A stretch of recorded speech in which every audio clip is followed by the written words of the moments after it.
We're here with an Ohio State football coach because we have a good chance of talking to this football coach as we do anybody else at Ohio State right now. Bill Landis, Doug Lesmerises, and we are live at the Woody Hayes Athletic Center bringing you the latest on Ohio State and the Urban Meyer situation. And the way we could bring that is by standing in a parking lot outside of a fence as players walk by. How many media people were here today? 20-ish, yeah, about 20. How much time was wasted by those 20 media people? All of it, though. I've probably been here 2 hours. People were here, I heard, at 4 o'clock in the morning. I'm sure you get lovely shots of the outside of the Woody Hayes Athletic Center, but other than that, you're not getting anything. Here at the Woody Hayes Athletic Center, inside this building right now, the Ohio State Buckeyes have gathered, wondering what will be the next step for their coach, Urban Meyer. Listen, we can't talk to anybody. This is a thing with college sports, like they limit access, which is the way it works. At some point, we're going to be able to talk to players and coaches and maybe watch practice. Who knows? They have started practice today, right? So let's tell people who are just wondering they're not canceling the football season. Like, where does the football team stand with what's going on? Yeah, they started camp today. They were supposed to practice at 3:30. They moved it up to 9:30 this morning.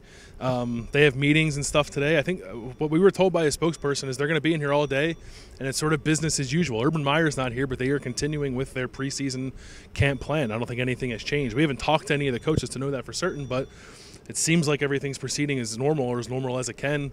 Players seem to be in a, I don't know, they weren't walking around with their heads down. Like some guys walked out laughing and joking, and I don't know. I guess they're trying to maintain some semblance of normalcy as they go through practice. They had one today. They have 28 more, right, before the first game on September 1st. So it's not normal out here, but it seems like they're trying to keep it normal as much as they can in there. And so we're standing in a parking lot because that's what you do in situations like this. We're going to stop standing in a parking lot soon.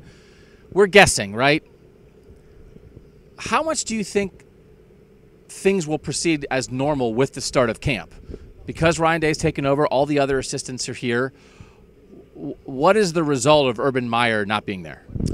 I do think, in terms of like what we do in covering the team and talking about football, I do think that will come back sooner rather than later. Ohio State announced on Thursday night that there is a Board of Trustees independent group that is advising the investigation into Urban Meyer. And I took that as this is going to take a little bit. I don't think this is – initially, I thought this was going to happen quickly in a matter of days. Now I think it's going to take a little while, maybe a few weeks and possibly even through the beginning of the season. I don't think they can keep the doors closed that whole time. So I think at some point, maybe in the next week or so, we will be granted permission to talk to people and watch practice. And it will feel a little bit more like a typical camp minus Urban Meyer not being here. Meanwhile, two men stand in front of a statue as a football program hangs in the balance. Man, you're going to hear that on the news tonight. Sometimes I want to be a TV guy. Let me try that again. Meanwhile, the Buckeyes wait and wonder about the fate of their football coach. I'm going to try one more. Which one was better? Second one. Meanwhile, the Buckeyes and the world wait and ask themselves, why are these men in a parking lot? He's Bill. I'm Doug. We'll see you.